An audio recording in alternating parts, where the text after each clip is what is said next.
Hello friends, welcome back to the channel. My name is Desmond, final year computer science student from University of Malaya.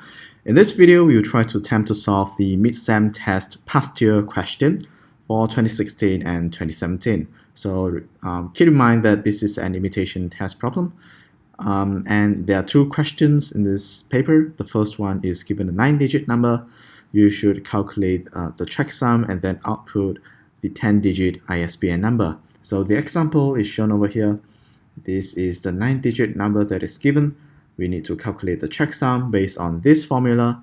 And then after we get the checksum, we should output the checksum at the very end of this 9-digit number. So we call it a 10-digit ISBN.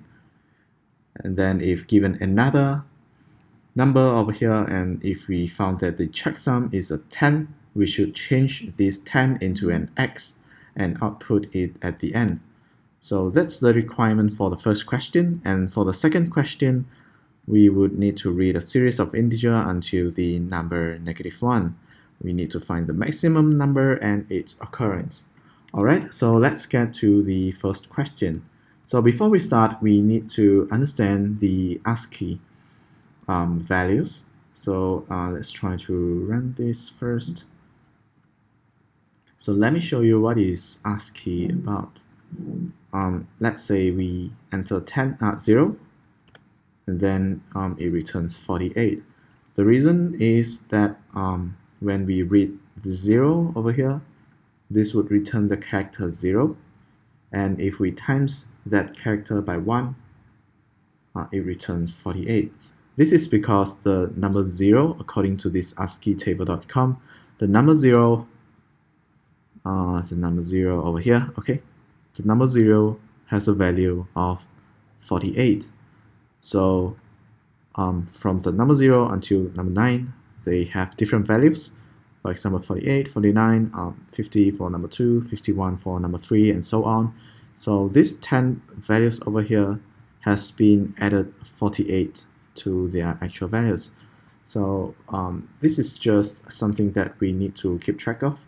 So we need to minus 48 at the very end, so that we get back the true value, the integer value of the character we sent in.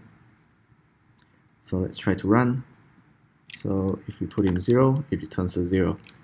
If we try to run again, put in, let's say 3, it returns a 3. So instead of returning the ASCII value, it is returning the value of the integer itself. Alright, so that's something to keep in mind. So now let's write our program. Let's delete everything. Maybe not. Yeah, let's do it down here.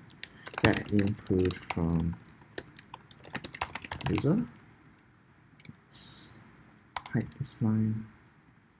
And let's say string input equals to new scanner. Sorry, scanner.next line.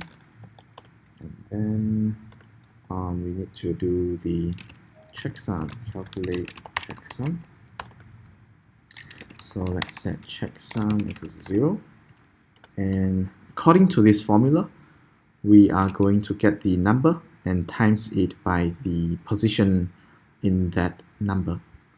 We are going to get the digit and times it by the digit position in the 9-digit number. Okay, so for example, if we have this 345234998, the checksum would be 3, the first digit, times 1, and then 4, the second, plus 4, the second digit, times 2, and then plus the third digit times 3, so on until the last digit times 9. Alright, and then we modulus the entire thing by 11, and we should get back a number between 0 to 10. Alright, so let's try to do write out this formula and start from 0 until the length of the input, and then increment I. So let's get the character from the input using char at I, the ith character, and then we have a digit which is C minus 48. So this is to convert ASCII value to actual integer value, right?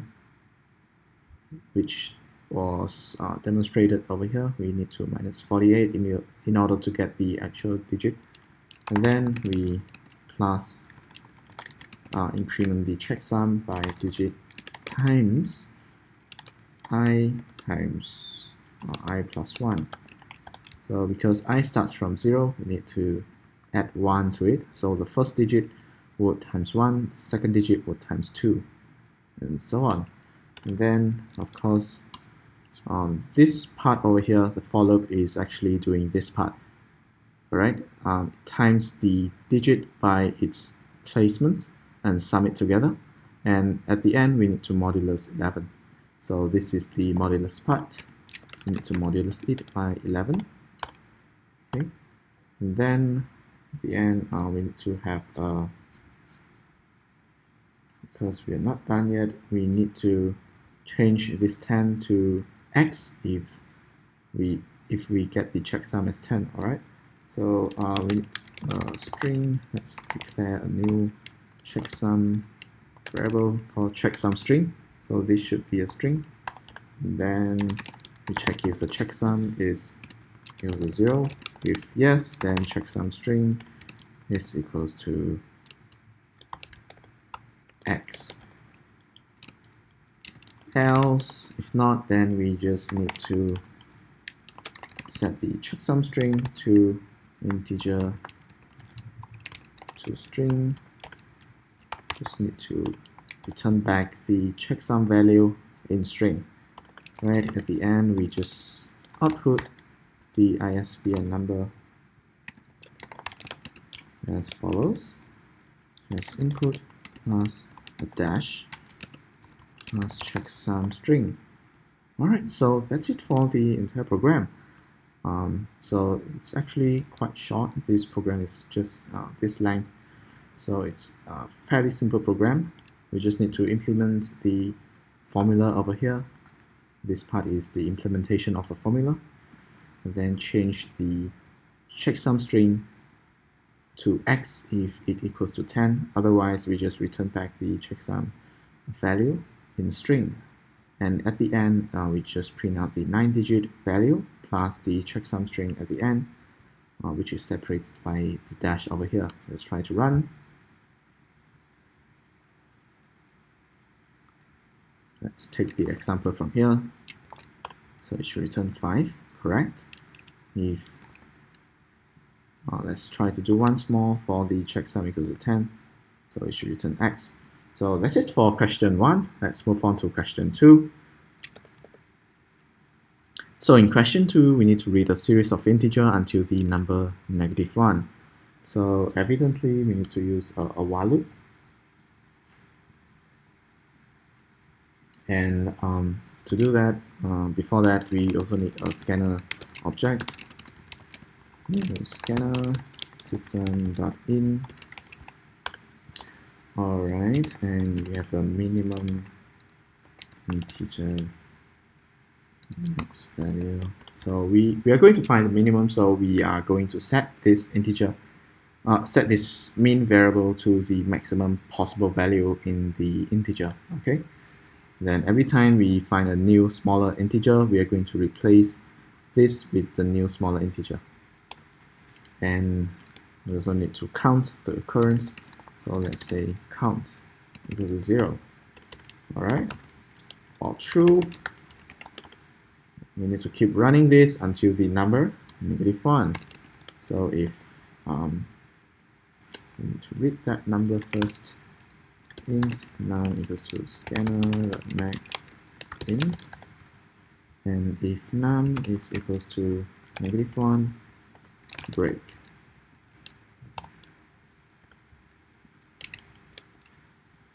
Alright, so this is the base case, and if not -1, we need to compare the num with the current minimum. If it's smaller than the current minimum number, we need to set the new minimum number to be the number, and then we need to set count to 1. Okay, so we are recounting the minimum number again, so we need to start counting from 1. This case means that, for example, if I go through the list 3, 4, 4, 4, 3, 3, 3, 2.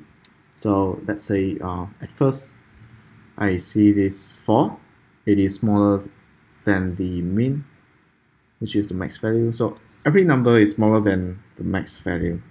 Okay, so I will set the new mean to be 4. So the first time I run, this would be set the new mean to be 4 and then set count to be 1. Okay, and then I move on to the second number in the array. I move on to the second number input by the user. I compare this. So if num is equals to mean, which is the case over here. Okay, so my current mean is 4 and the next number I found is 4, then I should increment the count, right? So my count is to be 2 now. I count the second number.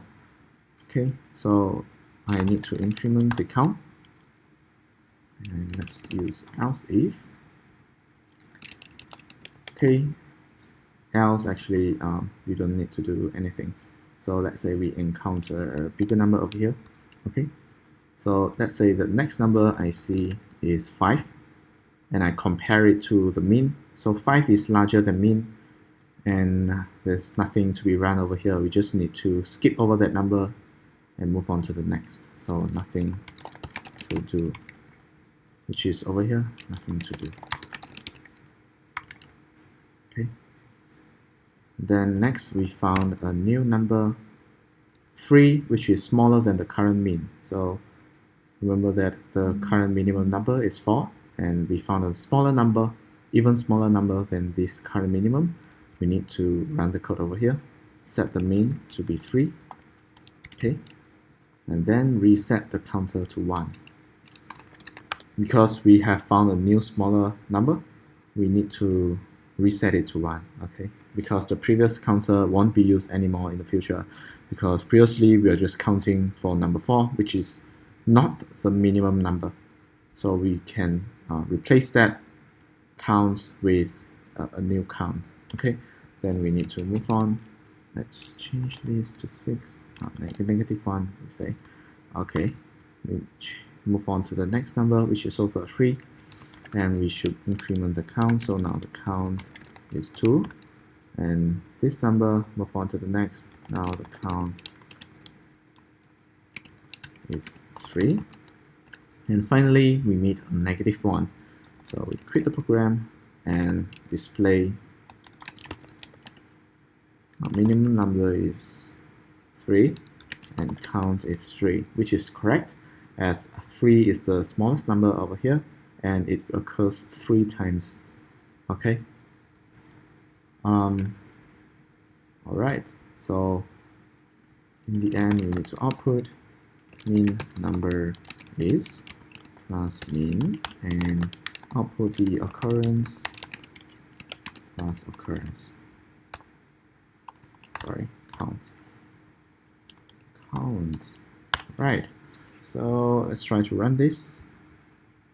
Run.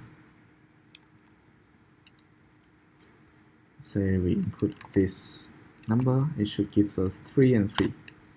Alright, so that's it for question 2. And that's it for this past year imitation paper. So I hope that this video is helpful to you in your next paper. And if you think this is helpful, remember to share it with your friends, and also remember to like this video and subscribe to the channel. There are more interesting videos in the future. You don't want to miss them. So thank you so much for watching and see you guys in the next video. Bye bye.